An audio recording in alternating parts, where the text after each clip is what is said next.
نحمده ونصلي على رسوله الكريم اما بعد فاعوذ بالله من الشيطان الرجيم بسم الله الرحمن الرحيم واقيموا الصلاة وآتوا الزكاة الآيہ سورۃ البقرہ آیت نمبر 83۔ اللہ پاک نے بنی اسرائیل سے جو وعدہ لیا تھا ان میں سے ایک وعدہ یہ بھی تھا وَأَقِیمُوا الصَّلَاةَ کہ نماز قائم رکھو گے۔ نماز کی بہت بڑی فضیلت ہے۔ جتنے بھی دین اسلام کے احکامات آئے ہیں وہ زمین پہ آئے ہیں، لیکن جب نماز کی باری آئی تو اللہ پاک نے حضرت محمد الرسول اللہ صلی اللہ علیہ وسلم کو عرشوں پہ بلا کے نماز والا تحفہ عطا فرمایا۔ حدیث نماز کی کتنی فضیلت ہے۔ نبی علیہ السلام نے فرمایا عن جابر قال قال رسول اللہ صلی اللہ علیہ وسلم بین العبد و بین الکفر ترک الصلاۃ رواہ مسلم۔ حضرت جابر رضی اللہ تعالیٰ عنہ سے روایت ہے کہ رسول اللہ صلی اللہ علیہ وسلم نے ارشاد فرمایا بندہ کے اور کفر کے درمیان نماز چھوڑ دینے کا ہی فاصلہ ہے، یعنی نماز دین اسلام کا ایسا شعار ہے اور حقیقت ایمان سے ایسا گہرا تعلق ہے کہ اس کو چھوڑ دینے کے بعد آدمی گویا کفر کی سرحد کے قریب پہنچ جاتا ہے۔ باقی ائمہ کہتے ہیں کہ جو نماز چھوڑ دے وہ واجب القتل ہے، اس کو قتل کر دو، لیکن ہمارے امام اعظم ابو حنیفہ رحمۃ اللہ علیہ فتویٰ جاری کیا ہے کہ نہیں، اس کو قتل نہیں کیا جائے گا بلکہ جیل میں ڈالا جائے گا۔ جب وہ سچے دل سے توبہ کرے گا پھر اس کو ہم چھوڑ دیں گے۔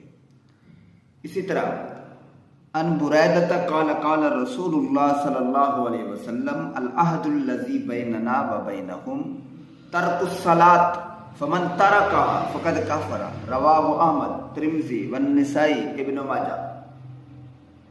حضرت بریدہ رضی اللہ تعالیٰ عنہ سے روایت ہے کہ رسول اللہ صلی اللہ علیہ وسلم نے فرمایا ہمارے اور اسلام قبول کرنے والے عام لوگوں کے درمیان نماز کا عہد اور میثاق ہے۔ میثاق کا لفظ جہاں بھی آتا ہے یا عہد کا، اس سے مراد ہوتا ہے پختہ ارادہ، یعنی ہر اسلام لانے والے سے ہم نماز کا عہد لیتے ہیں، وعد لیتے ہیں۔ کیوں لیتے ہیں؟ کیونکہ یہ ایمان کی خاص نشانی اور اسلام کا شعار ہے۔ بس جو کوئی نماز چھوڑ دے تو گویا اس نے اسلام کی راہ چھوڑ کے کافرانہ طریقہ اختیار کیا ہے۔ اب ایک آدمی کسی پارٹی میں چلا جاتا ہے، سیاسی پارٹی دیکھ لو، تو جب وہ سیاسی پارٹی کو اختیار کرے گا تو اس کو قواعد، ضوابط، شرائط بیان کیے جائیں گے، بلکہ ایک کاغذ دیا جائے گا، فارم دیا جائے گا کہ اس کو دیکھو، پر کرو، دستخط کرو کہ یہ ہماری پارٹی کے اصول ہیں، آپ نے یہ بھی کرنا ہے، یہ بھی کرنا ہے، یہ بھی کرنا ہے۔ تو جب آدمی مذہب اسلام میں داخل ہوتا ہے، کلمہ پڑھتا ہے لا الہ الا اللہ محمد الرسول اللہ، تو مذہب اسلام جو سب سے پہلے شرائط پر عمل کرانا چاہتا ہے تو فرمایا وہ ہے نماز۔ العہد الذی بیننا و بینہم، رسول اللہ صلی اللہ علیہ وسلم نے فرمایا ہم ہر کلمہ پڑھنے والے مسلمان سے عہد لیتے ہیں کہ وہ نماز پڑھے گا۔ ان ابی الدرداء قال اوصانی خلیلی ان لا تشرک باللہ شیئا وَإِن قُطِّعْتَ وَحُرِّقْتَ وَلَا تَتْرُكْ صَلَاةً مَكْتُوبَةً مُتَعَمِّدًا فَمَنْ تَرَكَهَا مُتَعَمِّدًا فَقَدْ بَرِئَتْ مِنْهُ الذِّمَّةُ وَلَا تَشْرَبِ الْخَمْرَ فَإِنَّهَا مِفْتَاحُ كُلِّ شَرٍّ رواہ ابن ماجہ۔ حضرت ابو الدرداء رضی اللہ تعالیٰ عنہ سے روایت ہے کہ میرے خلیل، میرے محبوب صلی اللہ علیہ وسلم نے مجھے وصیت فرمائی ہے۔ سب سے کس چیز کی سب سے پہلے وصیت کی ہے؟ اللہ کے ساتھ کسی چیز کو شریک نہ کرنا، کیونکہ شرک ایسی چیز ہے جو تمام زندگی کی نیکیوں کو تباہ و برباد کر کے رکھ دیتا ہے. جس طرح اللہ تعالیٰ نے 24 پارے کے اندر فرمایا لَإِنْ أَشْرَكْتَ لَيَحْبَطَنَّ عَمَلُكَ. میرا پیغمبر آپ سے شرک ہوتا تو نہیں ہے، اگر بالفرض آپ نے شرک کیا تو ہم آپ کے سارے تمام نیک اعمال تباہ و برباد کر دیں گے اور نبوت بھی ہم واپس لے لیں گے. فرمایا اللہ کے ساتھ کسی چیز کو بھی شریک نہ کرنا، اگرچہ تمہارے ٹکڑے ٹکڑے کر دیے جائیں اور تمہیں آگ میں بھون دیا جائے، زندہ آگ میں ڈال دیا جائے، اگر گولیوں سے وجود چھلنی کر دیا جائے، جو کچھ بھی ہو جائے، لیکن مذہب اسلام نہیں چھوڑنا اور اللہ کی توحید نہیں چھوڑنا. اور فرمایا خبردار کبھی نماز نہ چھوڑنا، یعنی جان بوجھ کر نماز نہ چھوڑنا. کیوں؟ جس نے جان بوجھ کر آمدن نماز چھوڑ دی تو اس کے بارے میں وہ ذمہ داری ختم ہوگی جو اللہ کی طرف سے ہوتی ہے. اللہ تعالیٰ فرماتے ہیں یہ وضو کرتا ہے، نماز پہ جاتا ہے، مسجد میں جاتا ہے، یہ میری ذمہ داری ہے کہ میں اس کی حفاظت بھی کروں گا اور اس کی جتنی ضروریات ہے میں پورا کروں گا اور اس کی ہر دعا کو میں قبول کروں گا. لیکن جب آدمی نماز ہی نہیں پڑھتا، جب خدا سے مانگتا نہیں، تو اللہ کس طرح اس کی دعائیں قبول فرمائے. اور فرمایا جو اللہ کی طرف سے اس کے وفادار اور صاحب ایمان بندوں کے لیے ہے خبردار. اور فرمایا شراب کبھی نہ پینا کیونکہ وہ ہر برائی کی کنجی ہے. فرماتے ہیں برائی کہ شراب ہر برائی کی کنجی ہے. نبی علیہ السلام نے بھی فرمایا جس نے اس دنیا میں شراب کا ایک گھونٹ بھی پی لیا، قیامت والے دن اللہ ان کو شراب نہیں پلائے گا. جس طرح اللہ تعالیٰ فرماتے ہیں وَسَقَاهُمْ رَبُّهُمْ شَرَابًا طَهُورًا، ہم ان جنتیوں کو شراب طہور پلائیں گے کہ جن کے گلاس پہ، پیالے پہ یا جس ڈبے پہ مہر لگی ہوئی ہوگی اللہ کی طرف سے. تو آج شادیوں میں، خوشیوں میں، محفلوں میں سرعام شراب پی جا رہی ہے.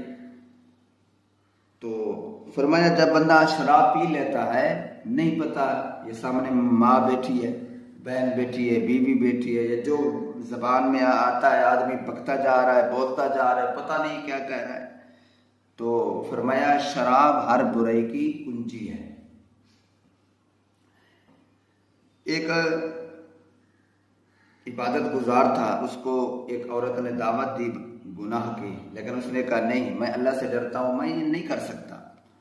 لیکن کسی طریقے سے اس کو لے آئی اپنے کمرے میں. جب وہ دروازے بند کر دیے حویلی کے گھر کے، تو اس کے سامنے 3 چیزیں رکھی گئی، یا بدکاری کر، یا چھوٹے بچے کو قتل کر، یا شراب پی. یہ 3 گناہ ہیں جو آپ منتخب کریں. اب وہ صوفی صاحب سوچتا رہا کہ بچے کو قتل کرنا یہ بھی بہت بڑا گناہ ہے اور بدکاری کرنا یہ بھی بہت بڑا گناہ ہے. میں یوں کر لیتا ہوں، شراب کو اختیار کر لیتا ہوں، ایک گھونٹ پی لیتا ہوں، بس کہ آپ کی شرط پوری ہو گئی. جب اس نے شراب کا ایک گھونٹ پیا، جو 2 گھونٹ، بس نشہ آیا، اس کو پتہ نہ چلا، بدکاری بھی ہو گئی اور بچہ بھی قتل ہو گیا. اسی طرح قیامت والے دن اللہ تعالیٰ اب قرآن میں وعدہ کیا کہ وَسَقَاهُمْ رَبُّهُمْ شَرَابًا طَهُورًا. قیامت کے دن اللہ پاک جنت کے اندر ایک بازار لگوائیں گے، کرسیاں رکھی جائیں گی. سب سے پہلے اللہ کی کرسی ہوگی، پھر اللہ کی کرسی کے ساتھ انبیاء علیہ السلام کی کرسی ہوگی، پھر علماء کی کرسی ہوگی، پھر صلحاء کی کرسی ہوگی، پھر اسی طرح لوگوں کی کرسیاں ہوگی. جب وہ بیٹھیں گے تو اللہ تعالیٰ فرمائیں گے آپ کون سی چیز رہ گئی ہے جو آپ کو نہیں دی گئی. تو پیغمبر سے بھی سوال ہوگا، سب سے سوال ہوگا، لیکن پیغمبر علماء کرام کا حوالہ دیں گے کہ جاؤ علماء کرام سے پوچھو کہ کون سی چیز ہے جو رہ گئی ہے. اللہ پاک بار بار پوچھ رہے ہیں کہ مجھ سے مانگو کون سی چیز ہے. تو علماء جواب دیں گے کہ اللہ پاک کو کہو کہ اپنا دیدار کرا، آخری یہی نعمت رہ گئی ہے۔ تو اب اس حدیث میں یہ بھی آیا ہے، اللہ پاک فرمائیں گے کہ میں نے وعدہ کیا تھا قرآن میں دنیا میں کہ وَسَقَاهُمْ رَبُّهُمْ شَرَابًا طَهُورًا، کہ میں نے شراب پلانی ہے جنت میں، تو کرسیاں رکھوائی جائیں گی، بہت بڑیاں کرسیاں ہوں گی، سارے بیٹھے ہوں گے۔ تو فرمایا شراب بھی پی رہے ہوں گے اور حضرت داؤد علیہ السلام کی تلاوت بھی سن رہے ہوں گے۔ اس واسطے نبی علیہ السلام نے فرمایا دنیا میں شراب نہیں پینی، بلکہ ہم نے آخرت میں شراب خود خدا نے پلانی ہے۔ اسی طرح امام احمد بن حنبل رحمۃ اللہ علیہ یا دوسرے اکابر فرماتے ہیں کہ نماز چھوڑ دینے سے آدمی قطعاً کافر اور مرتد ہو جاتا ہے، اسلام سے اس کا تو کوئی تعلق نہیں رہتا۔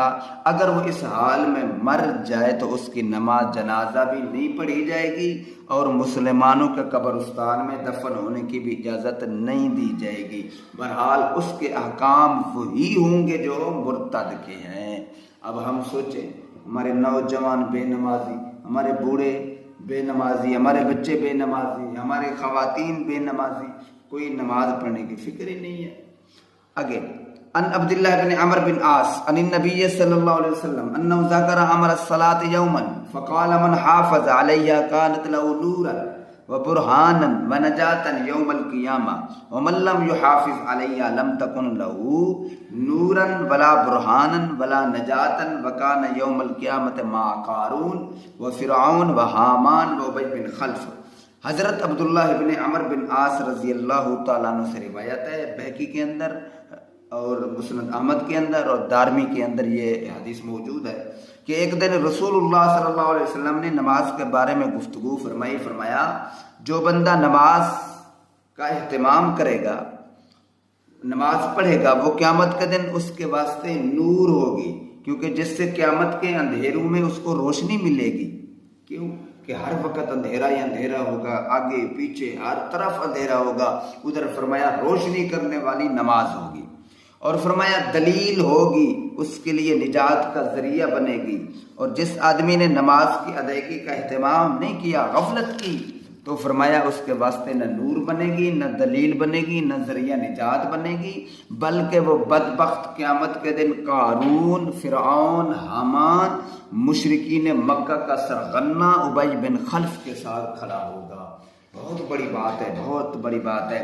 ہر آدمی آج کہتا ہے کہ میرے ساتھ وزیر اعظم ہو، میرے ساتھ صدر ہو، بڑا آدمی ہو، تو جب قیامت کے دن ہم کافروں کے ساتھ کھڑے ہوں گے تو ہماری بہت بڑی بےزتی ہے کہ پوری خلقت دیکھے گی، پوری انسانیت دیکھے گی، پیغمبر دیکھیں گے، صحابہ دیکھیں گے کہ دیکھو بھئی اس بدبخت وہ قارون کے ساتھ کھڑا ہے، وہ فرعون کے ساتھ کھڑا ہے، وہ حامان کے ساتھ کھڑا ہے، وہ ابی بن خلف کے ساتھ کھڑا ہے، لیکن جو نمازی ہوگا وہ حضرت ابوبکر صدیق کے ساتھ کھڑا ہوگا، وہ صحابہ کے ساتھ کھڑا ہوگا، وہ پیغمبروں کے ساتھ کھڑا ہوگا، وہ نبی علیہ السلام کے ساتھ کھڑا ہوگا، تو بہت بڑی خوش نصیبی ہے۔ اس لیے اللہ نے یوں نہیں فرمایا کہ ساری رات یا سارا دن عبادت کرنی ہے، نماز پڑھنی ہے، قرآن مجید کی تلاوت کرنی ہے، نہیں، فرمایا 5 نمازیں ہیں، بس 10-10 منٹ دینے ہیں، آدھا گھنٹہ بنتا ہے کہ پورے دن میں صرف آدھا گھنٹہ اللہ کو دینا ہے، بس باقی پورا دن آپ کاروبار کریں، آپ تجارت کریں، آپ اپنے گھریلو حاجات پورا کریں، تو فرمایا کوئی پوچھ گچھ نہیں ہے۔ لیکن ہم اتنا غافل اور سست بن چکے ہیں کہ آدھا گھنٹہ بھی اللہ کو دینے کے لیے تیار نہیں ہے۔ اس لیے میرے بھائیوں، نماز کی تیاری کرنی ہے۔ اگر نماز نہیں آتی، کسی دوسرے مسلمان سے نماز سیکھنی چاہیے، دعا جنازہ سیکھنا چاہیے۔ اسی طرح جو بھی چیزیں نہیں آتی، اگر نماز صورتیں نہیں آتی، فرمایا وہ بھی سیکھنے چاہیے۔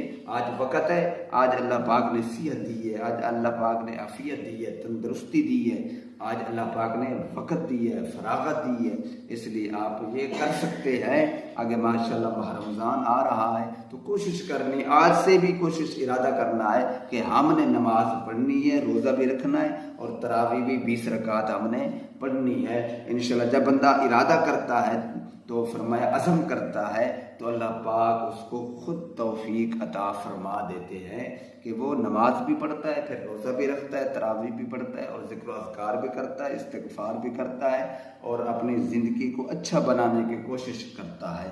دعا ہے کہ اللہ تعالیٰ مجھے بھی اور ہر مسلمان کو عمل کرنے کی توفیق عطا